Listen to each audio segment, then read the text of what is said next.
नमस्कार दोस्तों, motivational banker में आपका स्वागत है। आज का जो हमारा टॉपिक है काफी इंटरेस्टिंग और इंपॉर्टेंट टॉपिक है, जो है 3 minutes learning of the cash flow statement. जी हाँ, 3 मिनट में समझेंगे कैश फ्लो स्टेटमेंट किस तरह से बनाया जाता है, कैश फ्लो स्टेटमेंट होता क्या है। चलिए शुरुआत करते हैं। कैश फ्लो स्टेटमेंट होता क्या है, सबसे पहले हम बात करते हैं कैश फ्लो स्टेटमेंट की। कैश फ्लो स्टेटमेंट एक्चुअल में एक फाइनेंशियल स्टेटमेंट होता है जो कि हर फाइनेंशियल ईयर एंड के एंड पर बनाया जाता है। जो भी एलिजिबल कंपनीज है जिनको भी ये रिक्वायर्ड होता है उनके द्वारा बनाया जाता है। कैश फ्लो स्टेटमेंट मतलब जिसमें इंक्लूड किया जाता है cash inflow and cash outflow. Inflow और आउटफ्लो को इसमें इंक्लूड किया जाता है। इनफ्लो मतलब जो हमारे यहाँ हमारे बिजनेस में कैश का इन हो रहा है वो, और जो कैश का आउट हो रहा है उसे कैश आउटफ्लो में इंक्लूड किया जाता है। मेजर यहाँ पर 3 सेक्शन में इसे बांटा गया है। फर्स्ट सेक्शन है ऑपरेटिंग एक्टिविटी। ऑपरेटिंग एक्टिविटी मतलब ऐसी एक्टिविटीज जो आपकी डे टू डे बिजनेस के कनेक्शन में होती है, जैसे गुड्स को सेल करना, ये आपकी डे टू डे एक्टिविटीज है। सैलरी का पेमेंट करना, ये भी आपका एक रेगुलर बिजनेस ऑपरेशन है। रेंट का पेमेंट करना, ये भी बिजनेस ऑपरेशन है। तो जो भी बिजनेस रेगुलर ऑपरेशन से रिलेटेड इनफ्लो या आउटफ्लो होते हैं उसे ऑपरेटिंग एक्टिविटी में शामिल किया जाता है।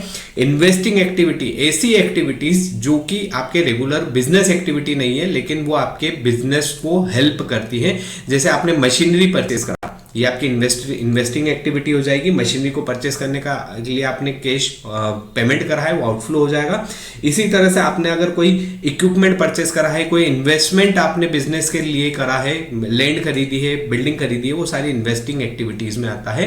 तो इन्वेस्टिंग एक्टिविटी से इनफ्लो या आउटफ्लो यहाँ पर डिटरमाइन किया जाता है। और साथ ही साथ थर्ड जो एक्टिविटी आती है वो होती है फाइनेंसिंग एक्टिविटी। फाइनेंसिंग एक्टिविटी में जो आप बिजनेस के लिए पैसा लेते हो या पैसे का पेमेंट करते हो, जैसे आपने कोई लोन लिया है, आपने कोई इक्विटी शेयर इशू करे हैं, आपने कोई प्रेफरेंस शेयर इशू करे हैं, या फिर आपने डिविडेंड का पेमेंट करा है, ये सब एक्टिविटीज फाइनेंसिंग एक्टिविटी में शामिल की जाती है।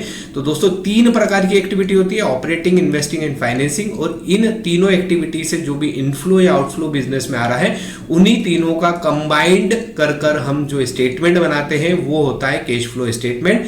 और नेट इसका जो इनफ्लो या आउटफ्लो आता है, जितनी भी एक्टिविटी इनफ्लो वाली हुई उसमें से आउटफ्लो को माइनस करेंगे, और जो भी हमारा नेट रिजल्ट आएगा, whether it is net cash inflow और नेट कैश आउटफ्लो, वो हमारा रिजल्ट होगा।